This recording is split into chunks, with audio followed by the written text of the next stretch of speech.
Assalamualaikum warahmatullahi wabarakatuh. Perkenalkan, kami dari kelompok 3. Di sini kami akan mempresentasikan hasil kerja kelompok kami mengenai hakikat beragama dan komponen dalam beragama, hal yang dilarang dan hal yang diperintahkan. Sebelumnya, saya Vina Ayunda Anjanarwanti, nomor absen 21. Saya akan menyampaikan hal yang diperintahkan dalam beragama, yaitu perintah berpuasa. Puasa atau yang dalam bahasa Arabnya disebut dengan saum, secara bahasa mempunyai arti mencegah atau menahan diri. Seperti diketahui, perintah berpuasa disebutkan dalam Al-Quran surat Al-Baqarah ayat 183.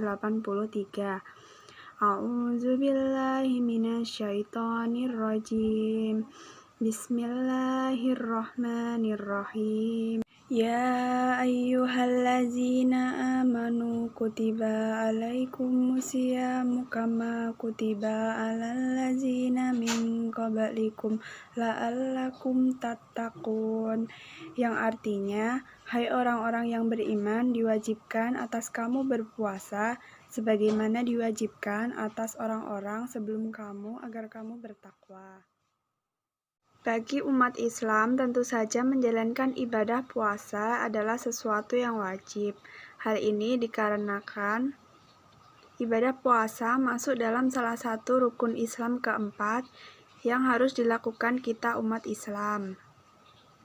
Selain menahan lapar dan dahaga, harus kita ketahui juga bahwa dengan berpuasa, kita bisa mendekatkan diri kepada Allah Subhanahu wa Ta'ala. Dalam waktu sebulan penuh, umat muslim diharuskan berpuasa untuk beribadah dan mengingat kembali pentingnya menahan amarah. Namun, puasa selama sebulan bisa memberi manfaat luar biasa untuk kesehatan tubuh jika dilakukan dengan benar. Ketika tubuh tidak mendapat asupan makanan, maka saat itulah tubuh mulai mengambil lemak untuk digunakan sebagai energi tubuh. Manfaat berpuasa bagi kesehatan: membersihkan racun dalam tubuh, meremajakan sel kulit, mengistirahatkan sistem pencernaan, mengurangi gula darah, membantu menahan ngemil makanan, meningkatkan kekebalan tubuh, dan mengurangi berat badan. Dari banyaknya manfaat puasa untuk kesehatan organ tubuh, hal ini agar membuat kamu semakin semangat menjalani puasa dan tidak ada alasan untuk tidak berpuasa. Di samping untuk mendapatkan pahala, kamu juga mendapatkan tubuh yang lebih fit dan jauh dari penyakit. Di balik kewajiban ibadah puasa, tentu ada hikmah-hikmah berpuasa, antara lain menjadikan seseorang untuk lebih giat dalam berusaha meningkatkan iman dan takwa, serta mendekatkan diri kepada Allah Subhanahu wa Ta'ala. Menumbuhkan sikap solidaritas antar sesama umat manusia. Melatih pribadi seseorang agar lebih bersabar. Memaksimalkan organ tubuh dalam mengolah dan mencerna makanan. Dan menjadikan tubuh manusia lebih fit dan sehat. Perintah untuk sholat. Sholat secara bahasa berarti doa. Secara istilah yaitu suatu bentuk peribadatan dalam bentuk rangkaian kegiatan yang dimulai dengan takbiratul ihram dan diakhiri dengan salam. Sholat merupakan cara menyembah Allah yang telah ada sejak sebelum diutusnya Nabi terakhir Muhammad SAW. Hanya saja, berkat rahmat Allah Ta'ala, Rasulullah diberi wahyu untuk memperbaharui syariat sholat yang telah diturunkan pada Rasul-Rasul sebelumnya. Kabar tersebut tercantum dalam beberapa ayat Al-Quran, seperti dalam surat Maryam ayat 55 dan 31 yang menggambarkan tentang sholatnya Nabi Ismail alaihi wasallam, yang berbunyi, waj'alni mubarakan aina ma kuntu wa awsani bis sholati waz zakati ma dumtu hayya. Quran surat Maryam ayat 31. Quran surat Maryam ayat 55 yang berbunyi, wa kana ya'muru Allahu bis-sholati waz-zakati wa kana inda rabbih maradiya. Syariat salat fardu disempurnakan saat Allah turunkan wahyu kepada Nabi Muhammad SAW dalam peristiwa Isra Mi'raj. Dalam peristiwa tersebut, Rasulullah SAW diperintahkan untuk menegakkan sholat 5 waktu. Diriwayatkan dalam hadis sahih Imam Bukhari nomor 342 dan Muslim nomor 163 bahwasanya Rasulullah SAW bersabda, "Lonteng rumahku terbuka saat aku berada di Makkah. Kemudian Jibril turun, ia memegang tanganku dan mengangkutku ke langit. Kemudian Allah memfardukan sholat 50 waktu pada umatku. Maka aku kembali lagi dan Dia, Allah, berfirman, sholat 5 waktu itulah pahalanya sama dengan sholat 50 waktu, tidak akan tergantikan lagi pernyataanku." Perintah sholat tercantum dalam surat Al-Baqarah ayat 43 yang berbunyi, wa aqimus sholata wa atus zakata warka'u ma'ar raki'in, dan artinya, dan laksanakanlah sholat, tunaikanlah zakat, dan rukuklah beserta orang yang rukuk. Manfaat sholat bagi kesehatan ada 5, yaitu yang pertama, sholat subuh sebagai terapi paru-paru. Yang kedua, sholat zuhur sebagai terapi jantung. Yang ketiga, sholat asar baik untuk kesehatan kandung kemih. Yang keempat, sholat maghrib untuk terapi ginjal. Yang kelima, sholat isya untuk terapi perikardium. Manfaat gerakan sholat bagi kesehatan ada 8. Yang pertama, baik untuk sistem pencernaan. Yang kedua, melancarkan aliran darah. Yang ketiga, membuat tubuh rileks. Yang keempat, pergerakan sendi. Yang kelima, baik untuk postur tubuh. Yang keenam, peregangan tubuh. Yang ketujuh, mengendalikan otot perut. Yang kedelapan, sebagai terapi psikologis. Perkenalkan, nama saya Fitria Ratu Ramadhani, nomor NIM saya 272240200270.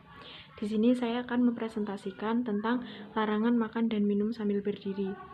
Firman Allah yang pertama dari Nabi Shallallahu Alaihi Wasallam, di mana beliau melanggar seseorang minum sambil berdiri. Qatadah berkata bahwa mereka kala itu bertanya pada Anas, bagaimana dengan makan sambil berdiri? Anas menjawab, itu lebih parah dan lebih jelek. Hadis riwayat Muslim. Yang kedua, dari Abu Hurairah radhiyallahu anhu, Rasulullah juga bersabda bahwa jika seseorang secara tidak sengaja minum sambil berdiri, maka hendaknya dia muntahkan. Janganlah sekali-kali salah seorang di antara kalian minum sambil berdiri. Apabila dia lupa, maka hendaknya segera dimuntahkan. Hadis riwayat Muslim. Yang kedua, saya akan menjelaskan tentang akibat dari segi medis. Yang pertama yaitu membawa dampak buruk bagi kesehatan. Yang kedua, terlebih lagi apabila dilakukan pada saat bulan Ramadan akan mengganggu kegiatan ibadah pada saat bulan Ramadan. Yang ketiga, dampak bagi kesehatan.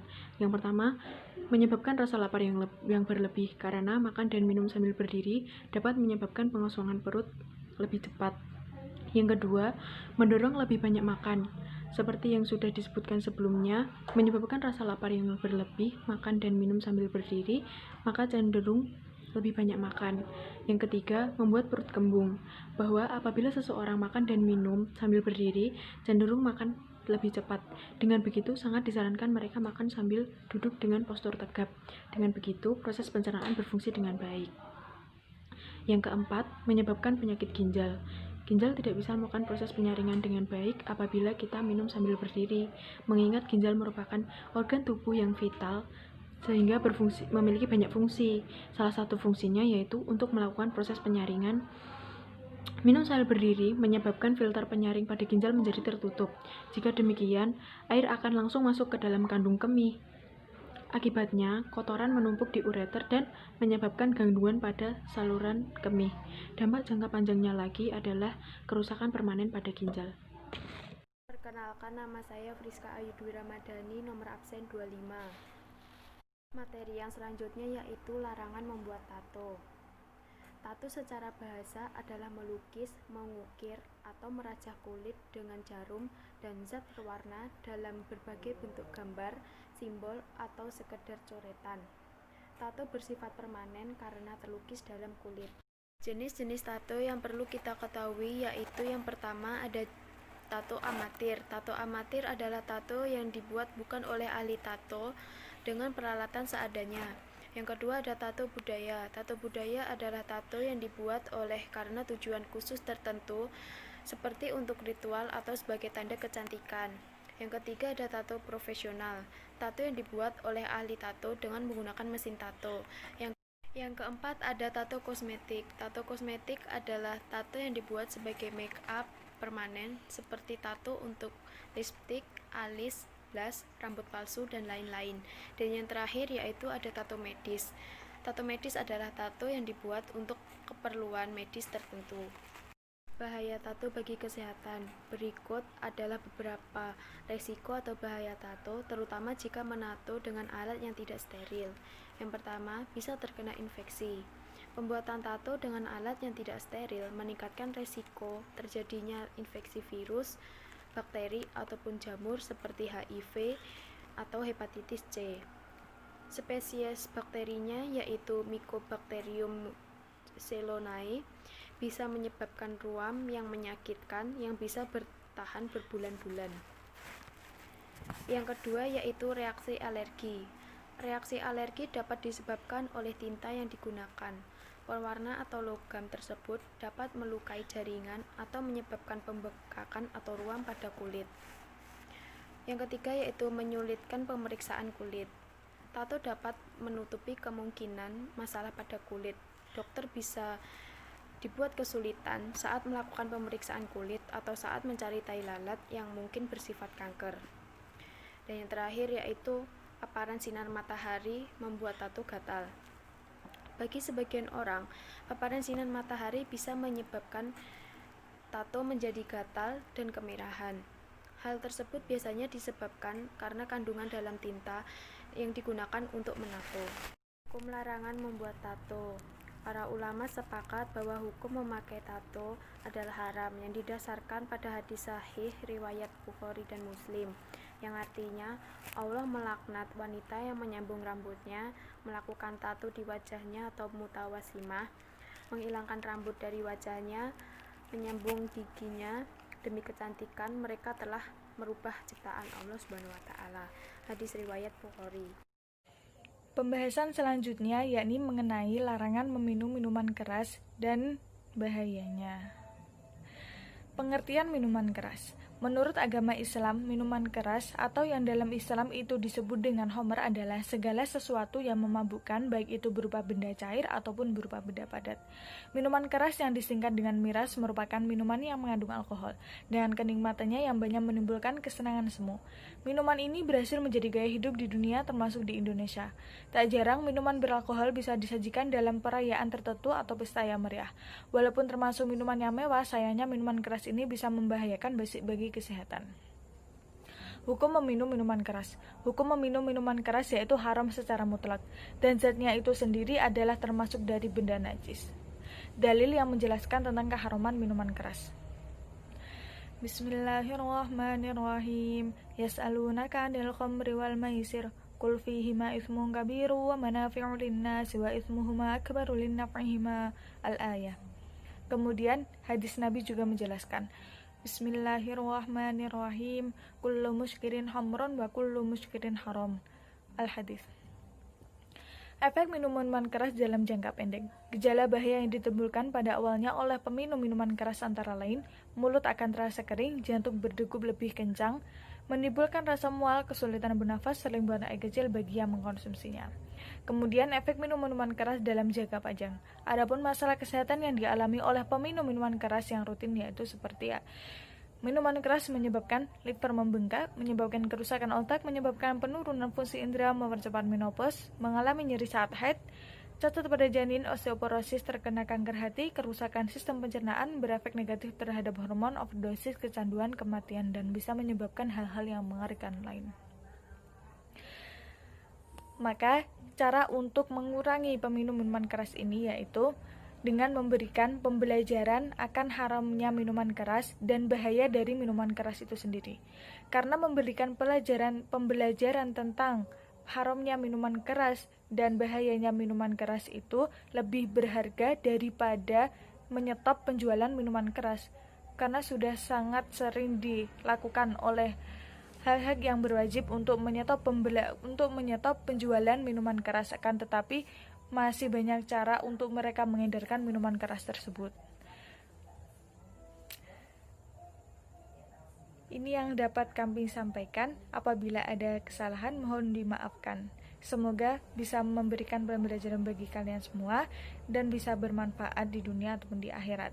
Wabillahi taufiq wal hidayah, waridho wal inayah. Wassalamualaikum warahmatullahi wabarakatuh.